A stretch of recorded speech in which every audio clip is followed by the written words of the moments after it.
We present a system suited for collaborative engineering work. In the example of use we are going to show, we will emulate two engineering profiles, each of them represented in one window, that are working the same model in a distributed fashion. We start having the agent in each of the profiles to synchronize the models in the server, also known as BIM or Building Information Model Server. The multi-agent system has validator agents that analyze the model and reports the semantic errors they detect. The semantics are defined in each profile by means of a layered architecture of ontologies and SWRL tools. What we see now is one profile's window showing that the validator agent has found a conflict in the current model. That is, the road capacity is exceeded by the amount of people living in the buildings that are served by such road. We see that the road capacity is defined by means of an integer attribute called capacity, and it is set to 600 cars a minute. We will try to solve this conflict. To do that, we are going to ask the other profiles, that is, the building engineer, to start a negotiation in order to solve this conflict. The negotiation follows a contract neck protocol with some Mara theory ideas consisting in two-round negotiation, controlled by one coordinator agent. The first round, the coordinator will ask the profiles by means of their negotiator agents to provide their alternatives to the conflict. The road profile suggests that a solution could be reducing the amount of inhabitants of one of the buildings.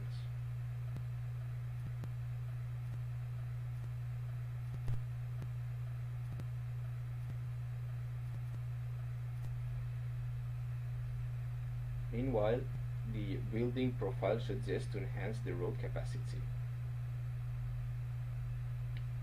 They both send their alternatives in form of model addition commands to the coordinator agent, who compiles them and, in a second negotiation round, asks the engineers to express their preferences by voting a score ranging from -5 to 5. When expressing his preferences, the road engineer gives a better grade to the reducing building population alternative, solution 0, than to upgrading the road, solution 1, since probably the first one is the one that translates to bigger utility for him. Conversely, the building engineer proceeds giving better preference to the second alternative. When they send their preferences, the coordinator agent selects the one that maximizes the global welfare and asks the profiles to apply it. We see that both models have upgraded the capacity of the road. The system also learns. One advantage of using multi-agent systems is that it is possible to learn the distributed cognition's behavior. Let's consider this case of an electricity installation with a structure profile and a foundation profile with which the validator agent has found 80 conflicts consisting in bolts that don't fit the hole prepared for them in the structure's socket. The conflict is initially solved by launching a negotiation as shown before. In this case, the foundation profile suggests to move the structure's leg towards the right, and the structure profile suggests to move the bolt that is causing the conflict to the left. We can see how does the command that causes this change looks like. This command is pegged as the alternative solution to be sent.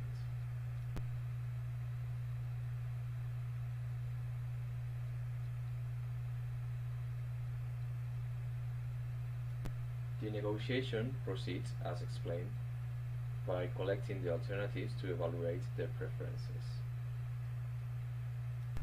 In this case, after the second round, the negotiation will end with moving the bolt alternative as the best solution. Notice though that this conflict is going to be repeated in this scenario. After several negotiations, the validator agent might have learned how a conflict is solved by capturing the conflict's context. Then, it can suggest solutions for the same conflict that can be applied directly without the need of further negotiation. To show that, we will fast forward several negotiations.